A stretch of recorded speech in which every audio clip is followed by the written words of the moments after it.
Are we live? Oh, let's check it out. Are we live? Got no idea. I've got no idea. How do I know if I'm live? How about if I just check? Yes, I'm live. Ah, brilliant. Absolutely brilliant.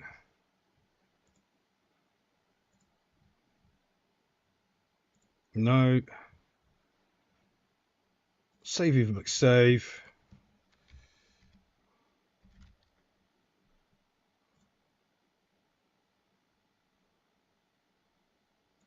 Just set up some tags as we're going before we start talking about what I want to talk about today.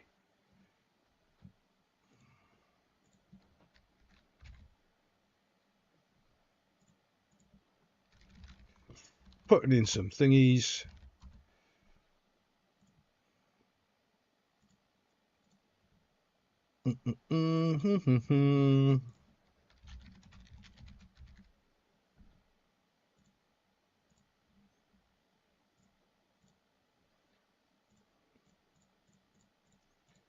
Getting some tags ready for what we're doing today.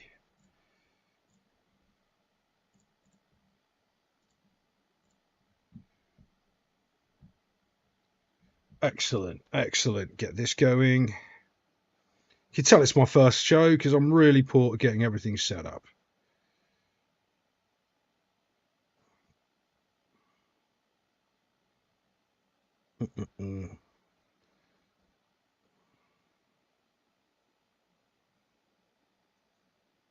Perfect.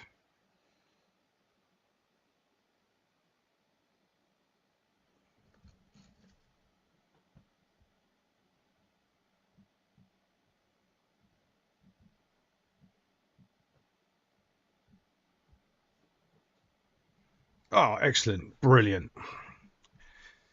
So what I want to do on these Monday Night Football shows is pretty much have a set of topics over here that I'm going to run through. And as I go through them, sort of pull them out until I find a better way of having them scrolling in one of the screens back here. Figuring out exactly what I want to do and what I want to talk about. One of the main things that I want to talk about as well is, well, we'll see if anyone else rolls in before we start.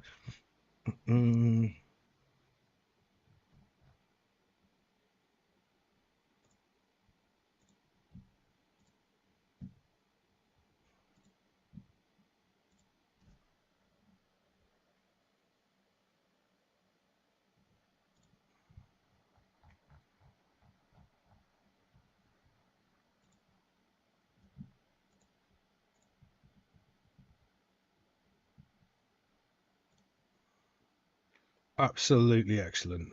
I'm happy that I've got it working and I'm live. That's one of my main things. I think it's brilliant. Can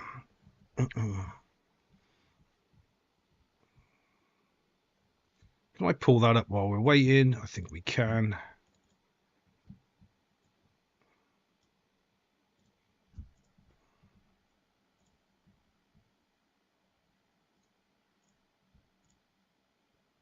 Football Governance Act becomes law in a historic moment in English football.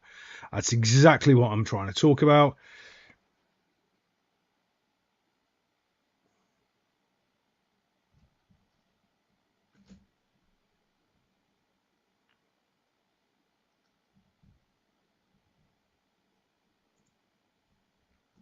Historic. So let's get on to the first topic, and this is what I want to talk about, which is the football governance. Okay, governance in football, and that the UK government have come in and basically they've got a governance in football. Historic Football Governance Act received royal assent. Establishing new independent football regulators to safeguard the future of the national sport. Well, if anyone knows anything about government, what it's really going to do is destroy what's left of football. Football's already got massive problems, as we well know. With VAR and the changing of rules, basically you can't tackle at all anymore. It's a non-contact sport. There's so much you can't do in football that you used to be able to do back in the day. Even the crowding of referees and all that sort of stuff. I mean, that's just terrible as well.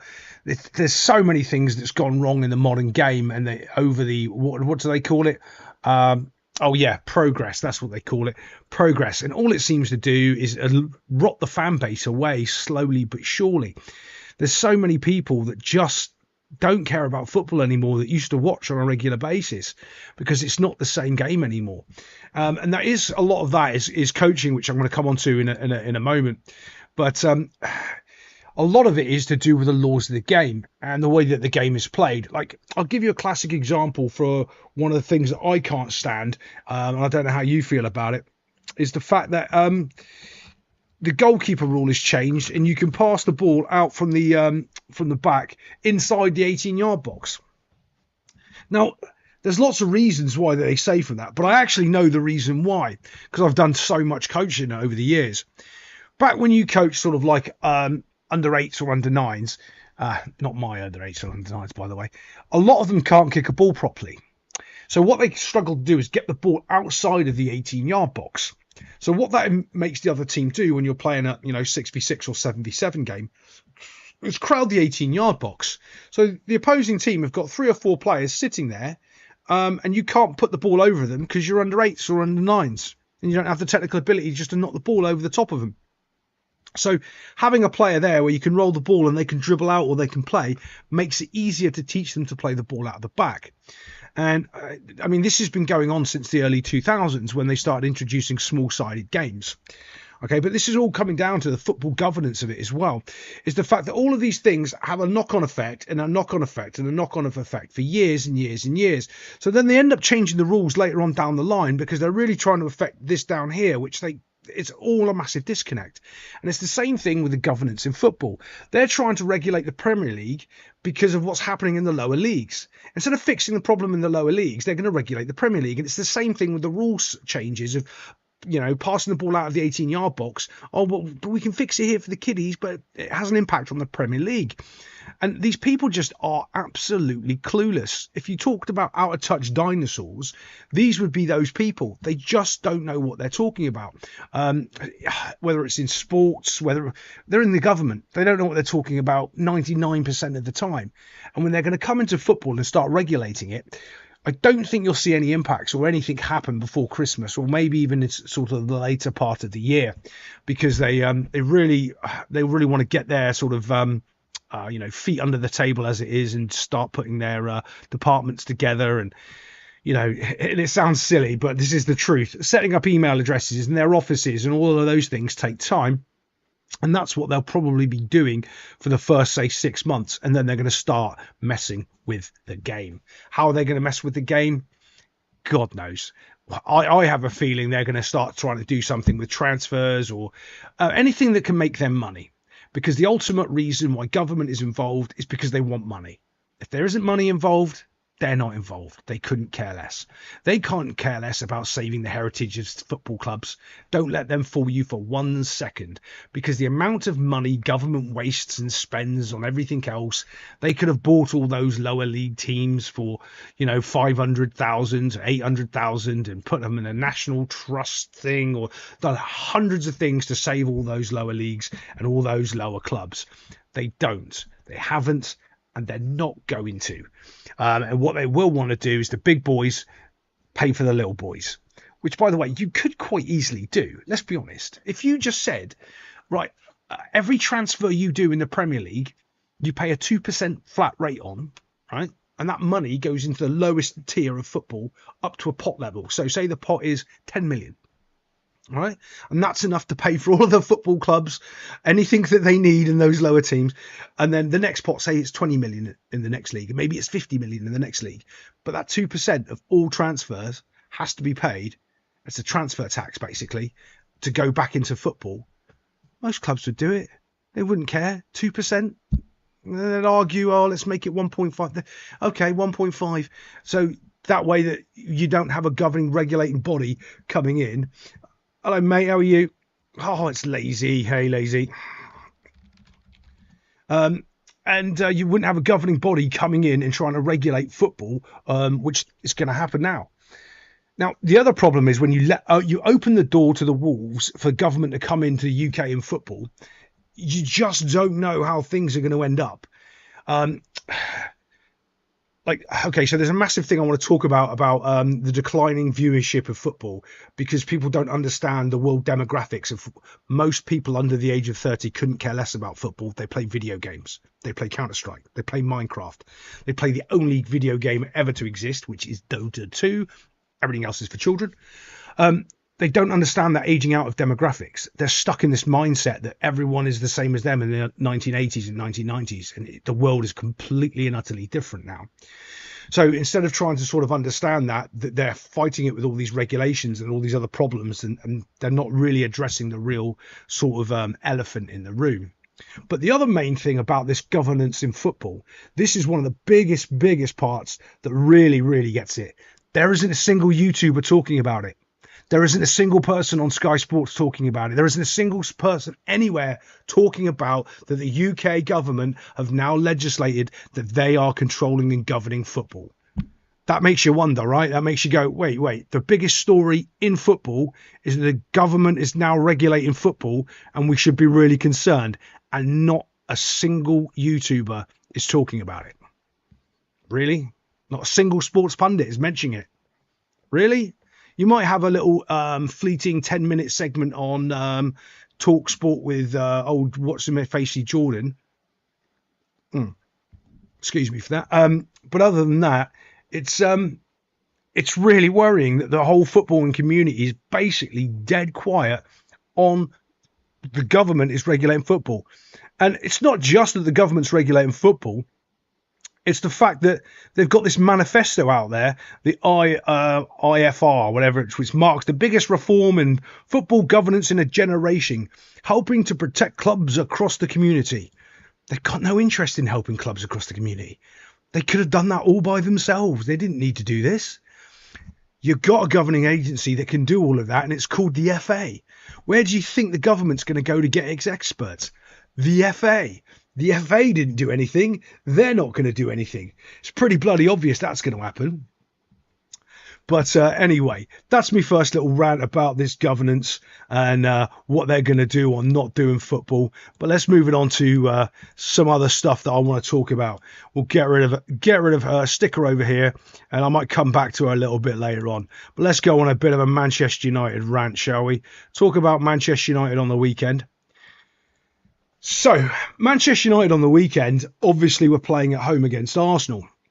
Now, you've really got to ask yourself, is that Arsenal game a good sort of factor for United as a basis moving forward? Are they any good as a team? Can they actually compete and try to get into the top half of the table because they were sort of 14th, 15th? And quite frankly, you can't really look at this particular game in isolation and say, okay, this is going to be a good game for them or a bad game for them because it's the first game of the season. You've got new signings. You're at home. There's so much energy there that they want to do well. And quite honestly, you think that, well, hold on a second. They really they play better. Let's be honest. Man United played better than they've played in a very long time. We can all agree on that. But what they didn't really do is get the ball in the back of the net. And you can say, oh, that's their strikers, well, that they don't have, or the new players that they're looking to bring in. But ultimately, Man United, that's the best performance they've put in probably 18 months, and they still didn't score a goal. That's concerning. But you can see some patterns of play. You could see some good things that they were doing. And this is one of those age-old debates because I'm going to bring it up again when I start talking about Arsenal. Were Arsenal poor on the day, or were United so good that they made Arsenal look poor? And that's always one of those double-edged dilemmas or those swords that you're always trying to sort of understand and go, right, are they any good or are they really bad? So are Man United good or are Arsenal really bad? Well, we know Arsenal aren't really bad because we've got the data set from last year. They're a solid team. So what were Arsenal doing wrong in the game, and was it because United were doing it? This generalisation of saying, okay, this team is bad and this team is good because of the way that the game has gone just isn't true. You have to analyse it correctly. Man United weren't making Arsenal make bad passes because they were putting them under extreme pressure or tackling them or doing that. Odegaard and Declan Rice had an absolute stinker of a game. That's what happened. Was that because of United putting them under pressure? No. They were just awful. They weren't at it. They weren't. Defensively, Arsenal were very good. Arsenal were solid at the back, stopping United being able to do anything really inside the 18-yard box and actually, score a goal or do anything. Creatively, Arsenal just weren't. I mean, Arsenal just weren't at the races. They just weren't there. The test will be when Arsenal are at home and to see whether or not they continue. But we'll save that for the Arsenal because I'm talking about Man United here. I want to talk about this Ruben Amorim situation, because if they don't get results in the next, because the first part of the season for United is very, very crucial. They need a win against Fulham. If they don't win against Fulham, I can see them getting some real problems starting to happen. And it doesn't matter how you play, okay? It mattered how you played last year, not now, because you've been in the club for 6 months or 8 months, however long it is. You can't rely on this nonsense. Oh, we're playing better, but we're still losing. Well, what were you doing last year? Oh, I didn't have all my players in. Don't care. This is Man United. You're supposed to be a top coach. You're supposed to be able to stem the losing, draw some games, win a couple, and then start building a style of play and slowly build forward. You can't build a style of play, constantly lose, and then expect, oh, we're going to start winning football games, because football doesn't work like that. Football's a game based on energy and momentum. And when you're in this energy rut and you're constantly losing, doesn't matter how well you play, as Manchester United showed, they still lose. So you need to shift that momentum and shift that energy from constantly losing to constantly winning. And does performances matter? Yeah, performances do. But that's an overall arc. What really matters is not conceding goals and getting a result. And sometimes you have to put all of the way that your performances away because you need a rocks foundation to start winning football games first. After you start winning football games, you can start putting your stamp and your style of play and all this stuff on there, because otherwise you just will not have a job. And that's just the reality of football in the Premier League. That's why a lot of these managers like David Moyes and all these other people don't play creative, expansive football because, well, one, they can't really coach it. Two, they don't really have the players around them to do it in some of the teams they're in. So they play stable, get a result football, 4-4-2, keep it, the old meme, 4-4-2, keep it tight. And then they try to build on that structure moving forward from there. But I don't think Man United are anywhere near as good as some of the fans are thinking they're going to be on the performance of one game. Hello, mate. How are you? And the problem with United fans thinking that suddenly they're playing good football is they start putting expectations on their team that they're going to be finishing in the top 5 and doing whatever. And I said this in my off-season reviews of Man United, and I'll say it again, and I'll say it probably up until Christmas. You will hear this from Man United fans this season. If only we had our starting 11, we could be competing for the top 4. Because all they are one injury away on their squad from not being able to put out a decent, solid team. They don't have any depth. There isn't players that can come in and score goals off the bench. They don't have wonderful creative midfielders or dynamic midfielders that's going to help their team. Kobe Mainoo's probably the only player that could be doing that, and he's knobbed him off. Absolutely knobbed him off. So United are in a bit of a sort of way where, yeah, they've got a good performance, which is much needed, but much needed would have been 1 point or 3 points. So that's going to be interesting to see next week how they do against Fulham. And we'll talk about it next week on the show and see if I'm right. Chances are I will be. But let's move it on. Let's move on to a bit of Arsenal, shall we? So with Arsenal coming in, and, I I think one of the major problems with Arsenal finishing second for the last, what was it, 3 years now, is that does take a wear on your mind, where the fact that you've put in so much effort for so long and you've just not been rewarded. You haven't been rewarded for the effort you've put in. You haven't actually got forward and done, won the league, which they haven't done for 20 odd years. Up the arse. The main problem with Arsenal, and I've said this for years ago, right? It's their fan base. Their fan base is absolutely nuts, delusional. Like that they should be winning the Champions League and competing for all of this. They put so much pressure on their team. They don't really know what they're doing. Like, when was the last time Arsenal won a cup? So all they really want to do is basically try to keep the same mentality and the same motions that they're going forward. And they've gotten a new striker, but it's a year too late. Way too late. Hi, baby. How are you doing, bro? Yeah. Cashy, baby. Sorry. I'm great, buddy. I am great. I'm going to get on to Nottingham Forest. So these are the topics that I'm covering over here, guys, and I'm moving them in as I speak.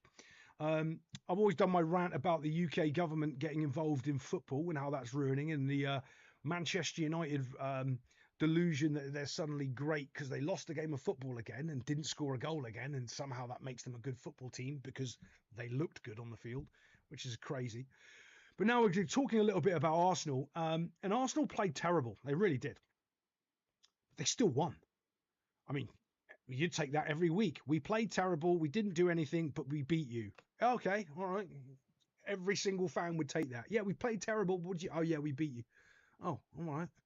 That would just be exactly how you wanted. That's exactly what you'd be. It's definitely Nottingham Forest, mate. It's definitely Nottingham Forest. When I get to Forest, though, it's not just talking about Forest. It's that sort of group of clubs that just don't really get any recognition. And there's certain ones that are in that sort of realm that do, and certain ones that don't. And that's why my little Nottingham Forest is there. Sunderland is there to talk about all the teams that have come up. This is just about general coaching in the Premier League. I'll be bringing that in a little bit. But I just want to finish my little rant about Arsenal and the fact that you've got to win something.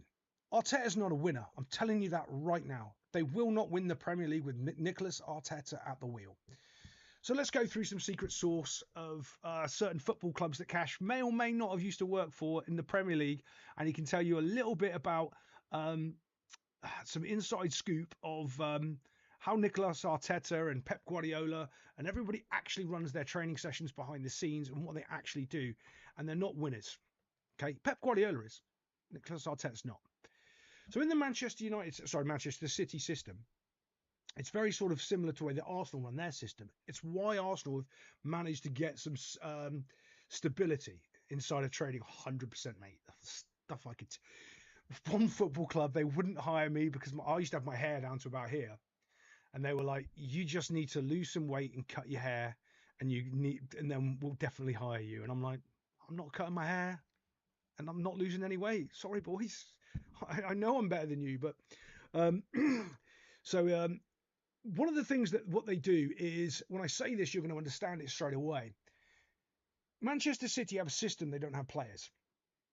Okay, so when they had who's the guy? David Silva. Okay, so David Silva is a training session. He's not a player. To replace David Silva, they had Phil Foden.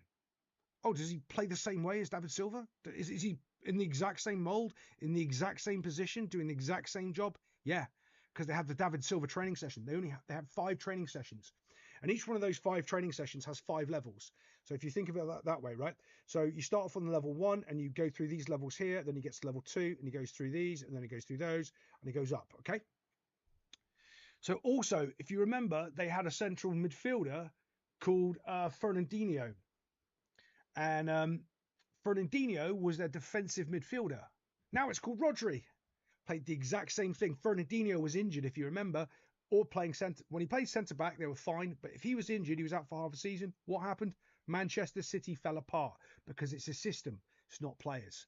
And nobody else had been trained enough in that system to fill the gaps. When you're playing with those systems and that structure, you create stability. Okay. Then you have what's called your wild card player, like your Kevin De Bruyne or your Haaland, and you slip those in. Yeah, yeah, I had to lose weight, buddy. Yeah, but you have to look like a football coach. Doesn't matter that I could coach better than all of them. You have to look like a football coach. And I'll tell you right now, I'm not fat, so it's I'm a pretty slim kiddie. Um, but yeah, where was I ranting on about? Oh yeah. So then you sprinkle in, after you've got your base and your core, then you can sprinkle in a wild card or two to get you over the line. But it's the system that wins. And if you look at Arsenal, they've had the system that wins. Well, not the title, but they were getting close. But then what it takes is a really good coach to come in and add those little tinker pieces of the Kevin De Bruyne's or the who's Sergio Aguero's, or those players, and add those to your base, your foundation, to get you over the line. Arteta can't do that because that's not written down for him. He knows the plan because he was at Man City under Pep. He knows how to build the base and get all the little things and get everybody in their roles because it's easy. You just run the session and eventually the players will get it. And you get your basis. But actually coaching to win the football game, changing his tactics, bringing on a different player, understanding, right, we're getting beaten over there, we need to change this here. He doesn't understand it. He's done the hard work, which is building the platform. Now he needs to go get somebody else. Honestly, if he's a really good coach, he'll get a really good number two that can help him do that. And he'll keep quiet about it. But I don't think Arsenal will do that. Gyökeres, let's be fair. He's all right. He's not a world beater striker. He played at Coventry City. No one was ripping his arm off when he was at Coventry City scoring goals for Coventry. Did quite well at Coventry. But he's not going to come into Arsenal and light it up for him. But the biggest problem, as I say, that Arsenal are going to have this season is their fan base. They should be over the moon that they went away at Old Trafford, where they normally lose, or they do bad historically as a club, beat them and played rubbish. They're not. They're acting like crazy lunatics. But there we go. That's what I think about the Arsenal fan base.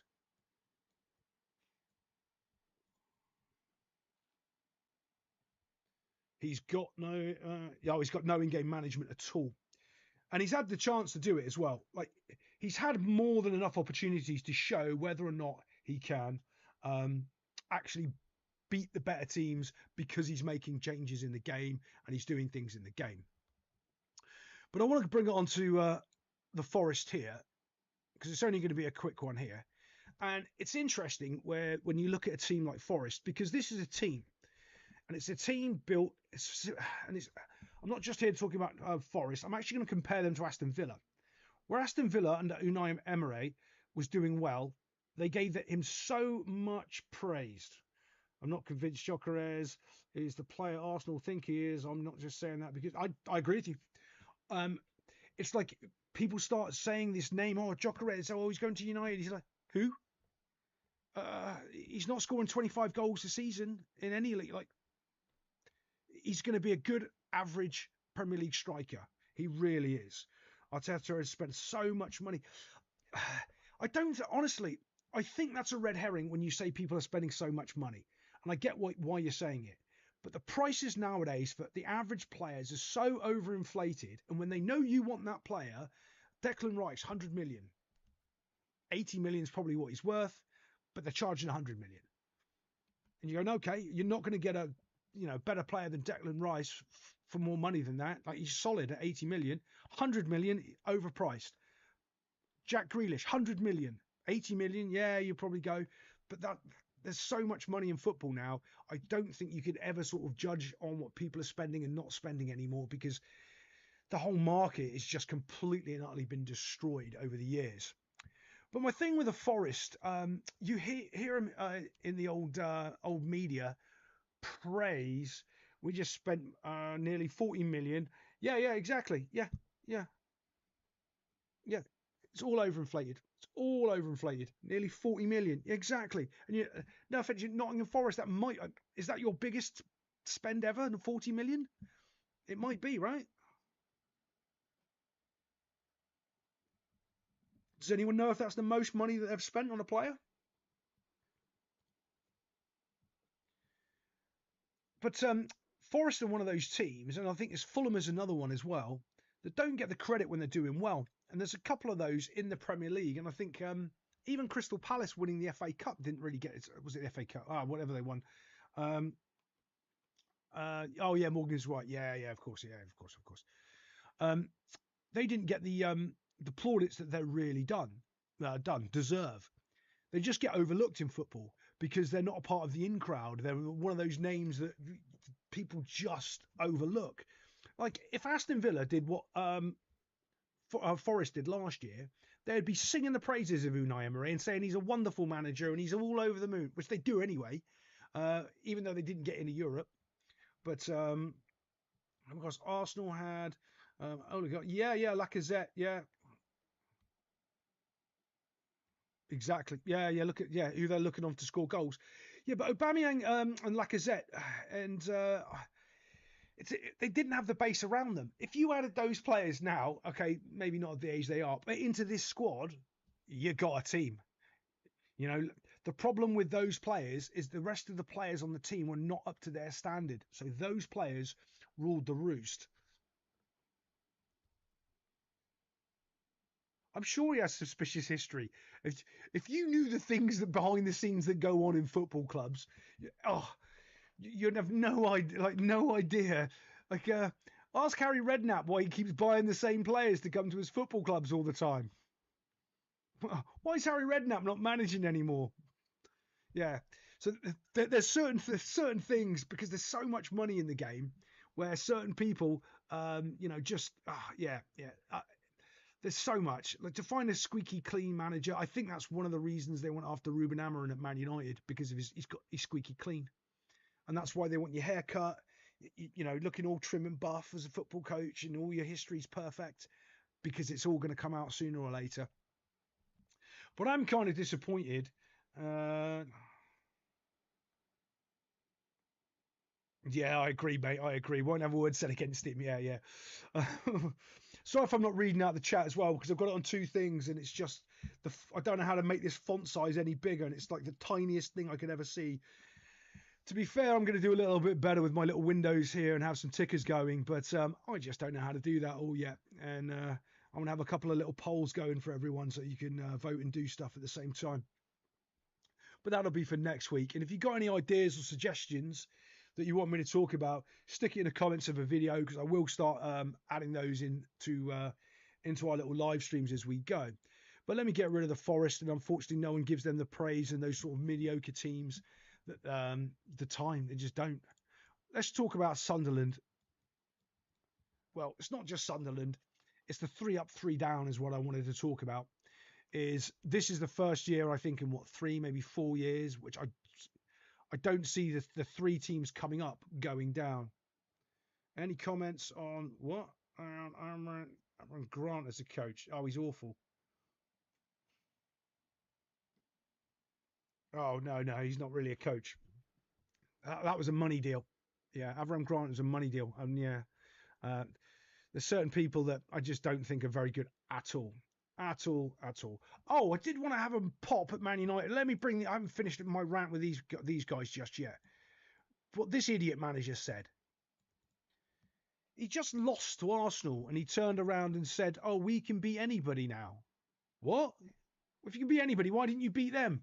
You were at home, first game of the season, and you just said you can beat anybody now. The problem when you say things like that, when you're a manager and you actually got teams and you actually got players that are listening to what you're saying, they don't believe you. If they lose against Fulham, and that's why I said the Fulham result is key. If they lose or they draw now against Fulham, after their manager comes out and says, we can beat anyone, we can do anything, can you? Because you couldn't just beat Arsenal. So how can you beat anyone? That team dynamic inside that dressing room, if they lose, aren't going to believe a word that man says. Seen it. Go, what do you mean we can beat anyone? Well, you didn't beat them. They don't believe you. They might come away feeling like, right, after that game, oh, yeah, but it's in the back of their mind. They all know that that's not true. They all know that you've just lied. And that will have more detrimental effect inside of the team than anything else. And what I was talking about as well, if the bomb squad was still there, that United season would have been over. So talking about the bomb squad, what is a bomb squad? A bomb squad is a bunch of players in your team that is disrupting your team that you do not want there. They're like a bomb waiting to go off. Rashford, Garnacho, Anthony, they're just egotistical players that have no part in playing football. They're just after themselves. They're Instagram followers, trying to look good on the field, couldn't care less. They're getting loads and loads of money. They're not interested. Ruben Amorim is a very motivated speaker, especially when the fans believe the things. But he might be a motivational speaker, but I'm telling you, the dressing room don't believe him. They don't. What the dressing room know is that they put in a really good performance and they didn't win. And the manager just said that they can beat anybody in the world. Well, why don't we beat Arsenal? That's all they're thinking. I'm telling you that right now. Why don't we beat Arsenal? We can beat anyone in the world. Why don't we beat them? What's going wrong then? What aren't we doing? So if they lose or draw against Fulham, they're all going to start chipping off in the dressing room. They'll all start chirping away. But thankfully, most of the bomb squad is gone. So we'll see how United react to that. But I'm telling you, you do not say things like that in the media after losing. Oh, so let's go back to Sunderland here for a second. And the 3 up, 3 down. I have a feeling this season will be the only time we don't get the 3 teams that came up going back down. I think there's a whole bunch. I think Brentford is speed running relegation. I think West Ham. Any comments on Rashford's interview, blaming the club but never addressing? Rashford's an idiot. I would have got rid of him ages ago. Any human being that starts blaming the football club for your lack of attitude and lack of performance, sod off. If you haven't seen it, go and watch the David Beckham Netflix documentary. And go and look what Real Madrid did to David Beckham and how they bummed him off. He didn't complain about the club. He wasn't even allowed to train with the team, bomb squad. They kicked him off. Okay? They kicked him out of the team. He didn't give up. He just kept going. Guess what? He made his way back into the Real Madrid team. Yeah. He didn't complain, didn't moan. Rashford is just a moany little bitch. He really is. Blaming he had one good season. Go look at his numbers. One good season. He's not a good player. He's one of those players that can run with the ball and kick the ball a bit. Sorry, buddy. You could, in theory, say the whole of Manchester United squad is 100%, 100%. I'll tell you what, right? Everyone keeps blaming Garnacho and Anthony and Rashford, but I have a feeling that the biggest problem at that club, and a player that I would never have at my football club, is rat-faced Bruno Fernandes. That guy is such a moany little girl on the field. He doesn't stop moaning to the referees. He doesn't stop bitching. I wouldn't have him in my team. And I see the running stats, and everyone goes, oh, he runs the most.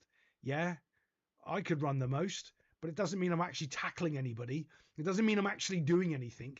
When you look at the stats, you have to look at it compared to what the player has achieved. So has he got these stats? How many intercepts of the ball has he got? And how many tackles has he got compared to how much running is he doing? Or is he just running for no reason? If Man United properly managed, he would be, he wouldn't be on 300k a week. Sunderland, for Forest, spending records for a promoted club. Yeah, good on them, I say. Yeah, exactly that. Yeah. Well, I think that they can stay up. So, right, when I've got one here actually. So when you're doing a league prediction, okay, or you actually want to do a thing properly.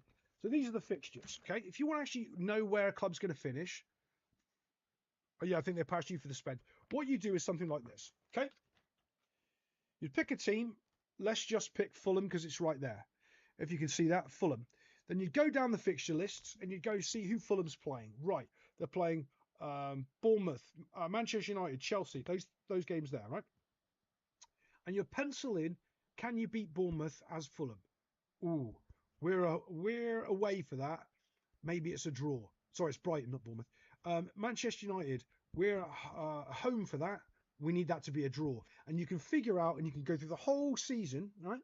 And you can figure out, right, Manchester City away, we're probably going to lose that. Manchester City at home, probably going to lose that. And you can pencil in how many points you think you're going to get by the end of the season. Then what you can do is isolate those games that are draws that you need to turn into wins, and those losses that you can turn into a draw. And if you want to actually be a good football manager or a good football coach, that's one of the first things that you should be doing. Now, they won't teach you that on any coaching license, because on coaching licenses, they don't teach you how to coach, or teach you anything out of the ordinary. And if you really want to be a really good like predictor of football, where everyone's going to do, you can sit down, you can go through that, and you can pretty much, and there will be upsets and all that sort of stuff, but that's not your concern. And you can game out how many teams, where they're going to end up in the season and how it's going to fluctuate. How the teams to stay up. I don't like saying this team's going to stay up or that team's going to stay up. We'll probably know after the international break. That'll be a big sort of, for the second game after the international break, we'll be able to tell you why. And there's a reason why it's the second game. Remember when people were shipping off from the Forest manager when he confirmed? Yeah. And the reason why the second game after the international break, if you're a Nottingham Forest fan, you'll remember when Liverpool came back off the international break at Anfield, that's when you beat them. Okay, that's huge. I mean, that's huge. That changes the mentality of Nottingham Forest going forward for the rest of the season. That win propels them to go, yeah, we can beat anyone. Not like Ruben Amorim saying we can beat anyone, because they did it. They actually beat them and not just lost 1-0 like United did. But when they come off that international break, and if they win 2 games or they draw there, that's where they can pick up their points. And that's when you're going to notice where the table's really going to flush out. Because I tell you, West Ham are in trouble, real trouble. Graham Potter can't manage. But that's why he was knobbed off out of Chelsea. Speaking about a club again that's the system, and the managers managing in the system, is Brighton. Brighton, it doesn't seem to matter who Brighton gets in as a manager, because the infrastructure of the club around them does what they do. Yeah, Liverpool blame the loss. Well, it is the international break. It's huge. It's huge. And you've got to take advantage of it. If I'm a Forest or a Sunderland, I'm 100% going full throttle after the international break on those players. I mean, some of those players don't get in not even 24 hours before the next game. Some of them 48 hours. Yeah, great. I don't care. Like if I was one of the manager of the other team, I'd be like, yeah, none of my players have gone on an international break. Sucks for you, mate. We're going to batter you. That's exactly what I'd do. And you've also got to remember, football managers and football coaches will find and blame everybody else than themselves and their own team if they can. If the ball isn't inflated right, the sun was shining funny, there was stadium-like problems, everything else but what it actually really is. A huge number of players. Yeah, but it's not just away, it's where they go away. So, for instance, are they flying to South America? Because that's the killer.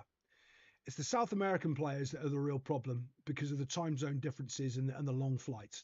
They're the real ones that are the problem. That's the biggest problem. Without that, and some of the African players, depending on how far down Africa they go, that's the issues. If you're just going into Europe, I mean, it's only a couple of, it's not a big deal, is it? It's quicker to fly to Europe than it is to drive to London from most places in the UK. But I have a feeling it's going to be somebody. I think it'll be Leeds that stay up. I have a feeling it'll be Leeds. That's who I put my money on at the start of the season. Sunderland might do it as well, because I think Brighton could go down. I think West Ham could go down. I think Everton could go down. And you're going to laugh when I say it, but I'm going to re-clarify this at the end after the international break, because if they continue the form that they did at the end of last season, Manchester United will go down. Yeah, everyone's going to go, oh, but they bought all these new players. Yeah. But Manchester United's problem last year was they didn't score goals. They just played at home and they didn't score a goal. They've got to beat Fulham. If they don't score a goal again, you're going to still have the same problem. And all of those problems, when you're wearing that Man United shirt, come with 1,000-ton weight on your back. And those fans are going to go mental. Absolutely mental. What's the... pushing to play some of their matches in the United States? Actually, it's a good question about the United States. I'm going to talk about that, actually. Yeah, it's one of the topics that I wanted to do a video on. I think Brighton... I don't know. Brighton's one of those funny teams. I think they'll end up sort of between 12th and 14th, Brighton. I think they've sold too many of their good players, even though they replaced them quite well. I don't think that they'll keep up the form that they have for the last couple of years. But on this United States nonsense, it's because football's dead. People don't realise that. They still think the Premier League's the Premier League. Oh yeah, New Zealand. Yeah, it doesn't help. Yeah, that's a long flight, isn't it? Yeah, that's a long flight. New Zealand. Yeah, that's a long flight. And Brazil's an awful one. Absolutely awful. Has no interest in covering not the clip. He actually walks past him on his way over to the medical staff. Now that's quite funny. I like that. Oh wait, can I do that? Hold on, Cash is figuring out how to use the chat. Oh my god, how do I do that? No, I have no idea. No, can't do that. Don't know how to do that. Yeah, trying to work out the chat is not a great thing for me. I've got to get this bigger somehow, but I'll figure it out. Give me a week or so, boys. Give me a week or so. No, I've just lost the chat now. Awesome. Well done, Cash. You just lost the chat. Don't ask me how I've just lost the chat, but I have. Oh, no, I've got it back. Okay. Yeah. Oh, yeah, these American games are playing stuff overseas. That is all a push for the Super League. Okay? That's all that's about. Because everybody knows, like in higher end business, that the Premier League's done. Okay? So what does that mean? Right. So think of the Premier League as this. It comes in 1992 and it dumps a bunch of money into the football clubs. Okay? All right. So now we've got this premise. We've got this structure. Because remember, it's not a league. It's a corporation. The Premier League is a corporation. When you get relegated out of the Premier League and you're coming up from the Championship, you have to sell your shares in the Premier League company to the Championship company. The Championship company has to buy those off you. Well, it's just a transaction. Okay. That's how they transfer the money. You know, when you win and you go up, that's how they pay it all off. It's not like a league structure down the down your sports centre where you just move up teams. That's what happens. So you're in the corporation of the Premier League. So you come up, and when you go out, that's where you get paid your dividend or your parachute payment, because you're getting paid off. You're getting paid out of the corporation when you go down. Okay, that's how it works. So what's ended up happening is where they got all the money from was streaming rights from Sky Sports. That's what was paying for everything in the Premier League. As I said, that's dead. The football fan base is going away. All the people under the age of 30 are all playing video games, Minecraft, Counter-Strike, obviously Dota 2. We'll say League of Legends for the people that can't play Dota 2. And they're looking for that next payday. So what happens when you've got a company on the stock market or you're doing something like that? What you're doing is you're looking for that next exponential growth. Okay, so where's that next set of... Well, let's look at the model. How did the model work? Right, well, what we did, we started a corporation and we got streaming rights, and Sky paid billions for that, and that's what we need our money. Right, so where's the next Sky that's going to pay us billions for the next streaming rights? Well, what if we get the Super League together and we get Real Madrid and Barcelona and Bayern Munich in, and then we can get more money for the streaming rights? And then we'll put it on a streaming platform, our own streaming platform. We'll call it Netflix for football. And it's coming. So what that Netflix for football will end up being will be the Super League. And the Super League then will have teams that play all over the world, and football will be dead. Real Madrid will be playing in New York Stadium with no atmosphere and no fans, and everyone's sitting there eating a hot dog, clapping, because they're not all cheery, eerie fans. And as I said, that isn't going to happen in the next 5 years, but you're going to start to see the blueprints for it. Because remember, these high-end business people, I know them. I've worked with them in my one of my other previous lives. They don't think outside the box. They can't. They just follow the statistics and what's been going on. And the business model was, we sell streaming rights so we get money. Well, to sell streaming rights, we need more teams. Well, can we get better, bigger teams? Who's the biggest, best teams? These ones. Package that and sell that. That's what they're looking to do. Instead of fixing the overriding problem that there's less people watching football and trying to tackle that and trying to get more people engaged in the game, they'll just up the prices and they'll bundle more people together and try to capture Spain and Italy and Germany and all those into one big bundle. That's exactly what they'll do. That's the push for these international games. That's why they want to have, because you know what? They'll bring in the Saudi League, and the Saudi will be playing games in Saudi Arabia soon, because that's where the money is. Hey, Cashier, I wanted to ask you, the Premier League doesn't allow to leverage games between 3 p.m. and 5 p.m. Well, that's all English law. Well, they don't televise games at 3 p.m. That's all English law, which is some of the bizarrest stuff that they've never addressed. Mazesko was angry that the medical staff for keeping players on the pitch, that couldn't like 100%. 100%. I'd be angry too. Oh, yeah. I don't blame him for being angry.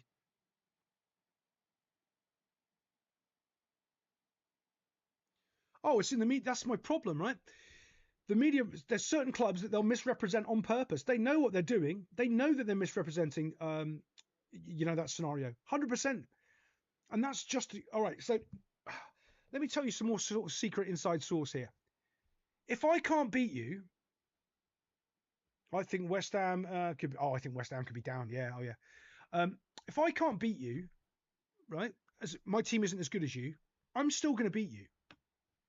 I'm going to have enough rumours and problems. I'm going to say that your owner doesn't like your manager's sleeping with your best player's wife, your best player's wife has got, I'm going to create so much problems in your football team the week before you play me. You've got no idea what happened. There's going to be Instagram posts. There's going to be people blaming the ball boys there's going to be mass chaos before you play me. And everybody on my team will know that we are just causing problems at your football club. You're going to be putting out fires, trying to do all of this while we just come in and play football. And if you don't think that the mainstream media does that to teams like Forest, all of the lower sort of teams create these rumours about, he wants to leave Crystal Palace. They did it with, what's his face, for years. Who's that winger, Crystal Palace? They create all sorts of problems and divisions. It's one of the problems that Manchester United have because Gary Neville's a complete moron and he keeps running his mouth, creating problems for Manchester United. He creates division between the Glazers and everybody else inside the club. Thankfully, he hasn't figured out that that's what he's doing. But when he does, United will be better for it. Yeah, Zaha, Wilfred Zaha. Yeah, thank you. He had no problem with him. Yeah, I've read that. I think West Ham could be in real trouble. Yeah, Zaha. One thing about Mazesko is the man is very vocal. He will make sure he shows you his frustrations. Yeah. And you should do as well. When you're frustrated, it's good to sort of get it out and let people know. It clears the air. It helps everything move forward.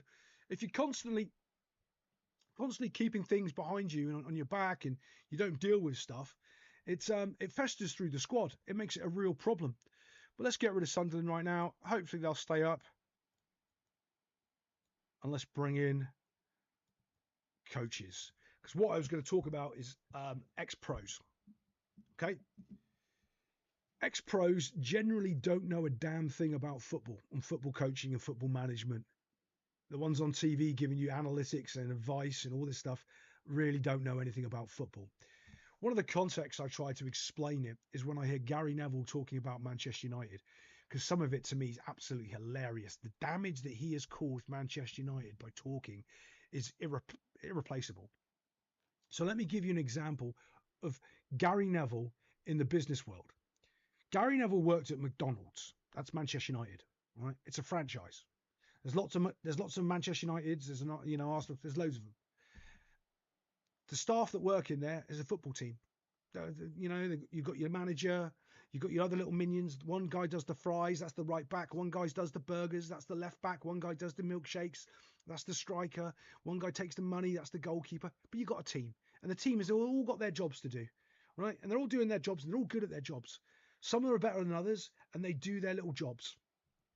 At no point would I have the fry guy who's working in McDonald's try to make any sort of decision for $1 billion company like McDonald's and try to understand how the company's run, how things are functioned, and how it floats on the stock market and how it makes its real money. So when he makes, observations about Manchester United and the Glazers, it's the same as the guy on the fry machine at McDonald's trying to tell the CEO of McDonald's how to run a Fortune 500 company. It's stupid. It's the clown worldness of the celebrityism of a footballer because he can play a kids game, and that suddenly makes him a genius about financial institutions and how to structure deals with wages and pay structures and anything else, to me is amazing, like absolutely amazing. And then people give these guys credit, and you're just like, you're joking, right? Like when it comes to anything other than kicking the ball around on the field, you don't know what you're doing. And you had someone that told you how to do that. You didn't do it yourself. You had Alex Ferguson teaching you to do that. You couldn't even figure that bit out for yourself. And it's a kid's game. So when you listen to these pundits and they come up with all this stuff and all this stuff, I just put my hand there and go, I've seen you lot coach. You can't. I've seen you lot try to run a team. You can't. Like, to me, it's amazing, absolutely amazing. They come out of playing football and suddenly everyone gives them this, oh, they must know what they're talking about because they ran around a football. No, they don't. There's a couple that might be there. I keep bringing his name up, and I think Scott Parker's one. I think Scott Parker's probably quite good. I do obviously think Pep's quite good. One thing about, we read that one, mate. When Chelsea were terrible, I didn't see Chelsea former players criticising. Yeah, exactly. Do you see the difference? Chelsea have started to come out of it because they weren't all criticising Chelsea like Manchester United do. Do you think John Terry complaining that he couldn't get I wouldn't have John Terry near a football club after he slept with Wayne Bridges' wife. You don't have someone like that near your club. He slept with one of his mates' wives. Think about that. He's playing on the same football team as him, and he's sleeping with his wife. Would you want him in your football club? Would you want him near your players' wives? It doesn't matter what. He might have changed or do whatever. Do you know how many problems there are on your football field with the egotistical babies that you call football players? And you want to put someone like John Terry into the mix? Don't think so. Would you take that risk? Would you put your millions and millions of pounds on the line? If you're an owner, would you go, right, John Terry, who could accidentally sleep with one of my players' wives, cause lots of problems on my football team, or not? I'll take the not. Yeah. I'm going to go with someone else.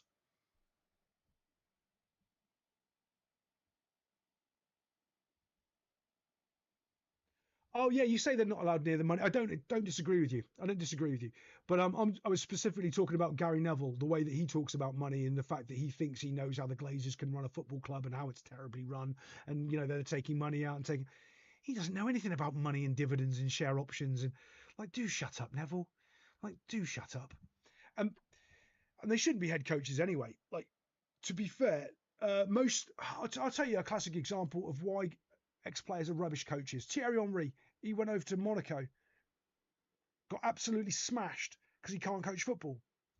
As I say, there's only a few that can actually coach football and know what they're doing. Pep has never really been tested. He's been at Barcelona with Lionel Messi and one of the best football teams that was ever created. Then he was at Bayern Munich with this probably a similar situation. He's at Manchester City where he can buy and do anything he wants. There's very few new sort of another look what Steven Gerrard was doing at Aston Villa. Unai Emery came in, same players, same squad, from relegation to fighting for the Champions League. There's the difference. That's the difference in a coach, Unai Emery, an ex-player, Steven Gerrard. And there is something I'm going to tell you right now. If you want to make a million, all you need to be able to do is teach ex-players this one little fact. Because let me tell you a little bit why I started my channel.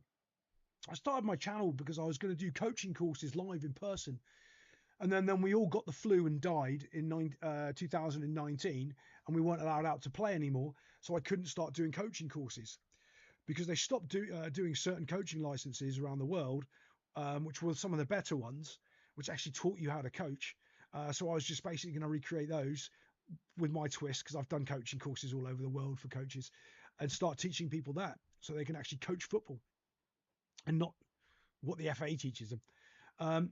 And then I started trying to figure out how to do, basically do that, but here, and then started doing, reviews of games in analytics, because that's what I'm good at. But one of the biggest keys if you want to make a million with ex-footballers is teach them this. Wayne Rooney was a good footballer because he worked hard and did a whole bunch of stuff on physicalities, tackling, all these things. Is it just man management, being able to command the dressing room? It's all of it. So you don't say things like Ruben Amorim just said. Even if you believe it in your mind, you don't say that out loud. A lot of a coach's way of coaching is you're talking out both sides of your mouth the whole time. You've got an agenda over here where you're trying to make your team do a certain thing, but you're not telling your team that. Because the moment you tell your team that and then they don't achieve it, it takes away everything that you're trying to achieve, because they are, well, we can't achieve that, so we don't believe you anymore. So you don't tell them this. You get them doing it slowly and slowly and slowly and slowly until you can get them to do it. All right? And that's a really disciplined mind and a really organized structure to get that to happen. Man management's important. But this is the biggest thing. When those players come out, they start doing their UEFA Pro license and their A license and their A Pro license. And I'm going to tell you right now, if you follow any coaching licenses and you try to coach what they teach you, you will be a terrible football coach, because they do not teach you how to coach football. They teach you how to plan coaching sessions. They teach you the rules of the game. And basically, they mold you to what they want you to be inside of the FA, so you don't break any of the rules and you keep you all look proper and everyone acts correctly and everyone does the right thing and you don't speak out of term and you don't swear and all that sort of stuff. Okay.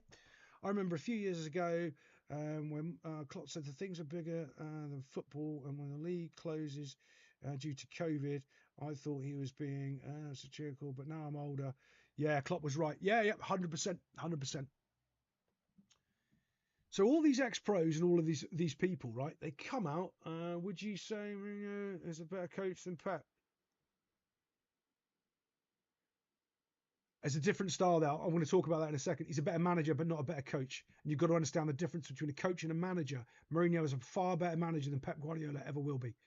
But Pep Guardiola is a far better coach than Jose Mourinho ever will be. And if you understand the two differences of those, I'll break that down in a minute for you. So let me get to my ex-pros coming out. When they do a coaching license, they come off the course. I've been on it with them or taught for. And they, if I only knew this as a player, I would have been so much better. Yeah, but you're Steven Gerrard. You were really good. Well, what do you mean if you only knew this, you'd be better? So then what they do is they take this new information that they didn't know, and they think, this is the bee's knees, because if I added this to my game, I'd be amazing. Yeah, but you were amazing. Teach them what you did and how you did it. That's what you need to teach them. But because they're so enamored by the system and having a license and following the rules, they start teaching all this other nonsense that they can't teach because they weren't taught it. Instead of just going, well, what made me good was doing this, so we're going to do that. Oh, okay, that makes sense. You were good doing that, and if we do that, we will be good? Yeah. Okay, well, we'll do that then. No, they start trying to play these funky systems and hipster football, and it confuses them because they don't know what they're doing. But it's really trendy, and that's what everyone's telling us to do. Yeah, but just do what made you a good football player. How did you become a good football player? Do that. And they don't. And they'll never figure it out. Never figure it out. Nuno is doing okay as an ex-pro. Yeah, but he is doing well as an ex-pro. But he's not one of the, what I'd say, the golden boy ex-pros, the Steven Gerrards, the Frank Lampards, the Thierry Henrys, the Gary Nevilles, these mouthy pros. He's not out there running his mouth, is he? Or talking out into the media and stuff. That's the difference. So let me just go on to this Mourinho. I think I did a video about this years ago on my channel explaining it. Jose Mourinho is a far better manager than Pep Guardiola. Pep Guardiola is a far better coach than Jose Mourinho. So you have to understand these little differences. So I want to tell you this as well from first-hand knowledge. Most players that work with Pep Guardiola hate Pep Guardiola. They cannot stand him because he's a child. He really is a child. He picks players against each other all the time. And you'll notice there'll always be a player on the out at Manchester City. Okay? He does it all the time. He did it with Sergio Aguero. He's doing it with Jack Grealish. He did it with Kevin De Bruyne. He picks on players and he puts one against the other. All right? And one breaks. All right? And he'll kick that one away. And he'll get a new one in and he'll pick one against a player. That player will break and he'll kick him away. He does that all the time. However, his technical training and how he's training is on the field, the day-to-day technical training is far better than Jose Mourinho is ever going to do. Jose Mourinho, man management, mental side of the game, actual organising a game, tactics, in-game management is far, far better than Pep Guardiola. Jose Mourinho is one with teams that he should never have any business winning with. You know, he's created systems just to beat certain people. I can remember there's an old book where him and Ferguson and his old system and how and why he did it. But yeah, so there's a massive difference there. And here's the thing with both of these two teams, both of these two people, right? You name me a player that's played for both of those two. Any player that's played for one of those coaches, except for Messi at Barcelona, he doesn't count because Messi doesn't count here. That you would say could win the Ballon d'Or because they were being coached by one of those two players. They upped their game. They came in at a level, and from that level, they became one of the best players in the world. Not that they were already the best player in the world or close to, right? That they were down here, an average £50 million player, and they became a £150 million player. All right? That's what you need to think of. That's when you know who's the good coaches. If you look at someone like, let's go back to who we were talking earlier, Nottingham Forest, they've got players about here, and now they're playing up here. There's a difference. That's how you spot good coaches that make players better than their starting standing level.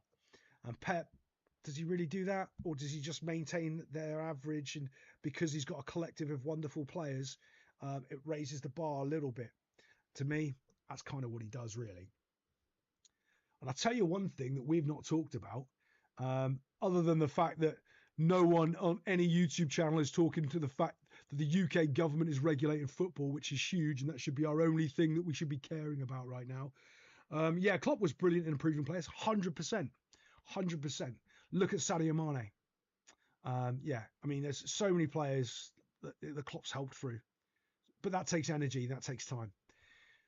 Yeah, just like no YouTubers talking about the UK government taking over football and regulating football, like I ranted on in the first 10 minutes of the show, which should be the only topic that they're talking about. And it makes you understand that they're not there to tell you anything. They're not there to just do rage bait clicks. Like, I could probably get an extra 10,000 subscribers if I just did my thumbnails with some rage baity clicks and did some gossip and drama, which I won't do. No one is talking about the UK government is regulating football. We know that that's because the Super League's coming in. Not a single YouTuber is talking about it. It's the biggest story in football. No one is talking about it. Why? Because it doesn't get views and clicks. But they should be talking about it because it's the only important topic to be talking about right now. That is massive. And the reason why I'm mentioning that is because the only other thing that we should be talking about, which no one really cares about anymore, is the 115 for Manchester City that has just been brushed under the table. You know, all of their allegations and all of their stuff has just disappeared.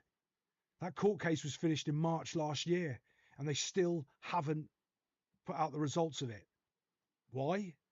Well, probably because they're guilty and they're finding a way that to make it look like that. Well, yeah, what are they going to do? Like, if they're found guilty, it ruins the credibility of the Premier League. If they're found innocent, it ruins the credibility of the Premier League.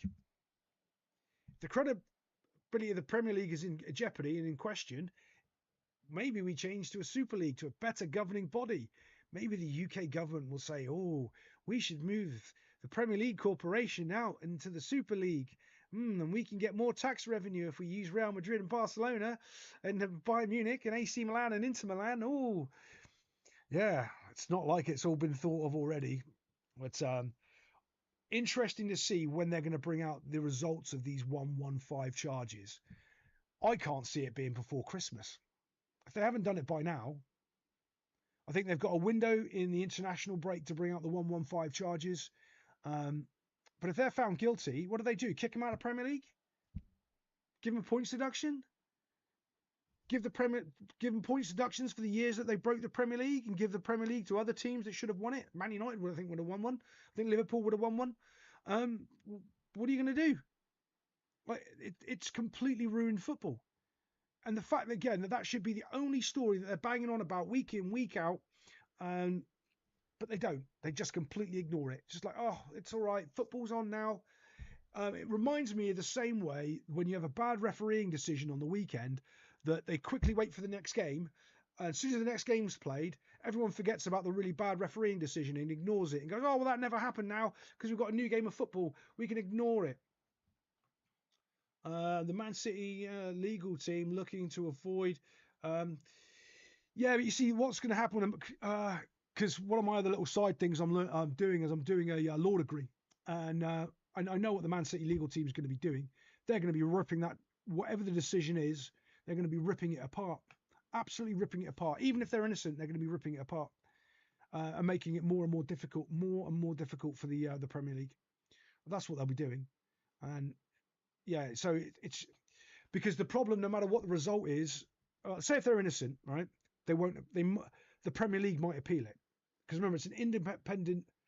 Yes, all smoke and mirrors, 100%. Forest, Everton, Palace, got the book thrown at them, 100%, 100%. Absolute 100%. And here's the part about it, right? So remember, you've got Manchester City in the Premier League, but they're getting ruled by an independent commission. So whichever one loses, it's going to appeal it to the independent commission anyway. So whatever's happening, whichever set of lawyers, one of them isn't losing. So the one that's losing is going to complain and take it back to the independent body and say, well, we want to, pursue it. We want to do our appeal. So that's what's happening right now. They're already aligning their appeal and all of that process behind the scenes now before the charges come out. Because when they bring that up, they're just going to go, oh, but we're appealing it and this is happening now.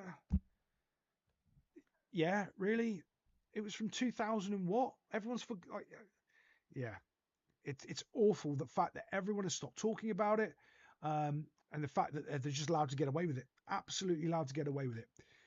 And of course, remember the average fan, not the football fan, but the average fan that will tune in and watch a game every now and again, they'll come along and say, well, what's happened to the 115 charges then? Someone will go, and they'll just go, oh, so the Premier League's just corrupt then. It's just fixed. Because that's all that the average fan won't give it any time to think about it or care. They'll just go, well, I'm not watching the Premier League. It's clearly fixed. Man City have done what they've done. I saw what they did to these other two clubs over here. I don't care about the Premier League anymore. I only ever watched it every now and again when my team was on. I don't care. And they just turn it off. And that's more and more people are doing that. And you cannot ever get those fans back, no matter what you say or do. And that's the problem. It's the outlying fans that build the fan base. The core fans will stay there, but these outliers are build the numbers. They're the numbers. They're the ones, and they're slowly cutting that little piece by little piece, like little piece. Slowly but surely, but surely. Well, guys, I thought I was going to talk for about an hour. I talked a little bit over than that. If you want any topics for next week, I've got a couple already lined up. Some things I didn't cover again here, but I'm sure I will again. And let me know in the comments below. Other than that, thank you for all being here. Sending you lots of love. Give me see, I can't even say it like those YouTubers. Give me a like and a subscribe. I cannot say that in my videos. It's just embarrassing. Like, sod off. You know how your YouTube works. You know how the internet works. I get so sort of mad when I click on a channel and the first 5 minutes is them ranting on about, oh, please like and subscribe to my channel. No, I won't, because you asked me to. I know how the internet works. I'm not 4. Sorry. Other than that, boys and girls, I'll see you next time.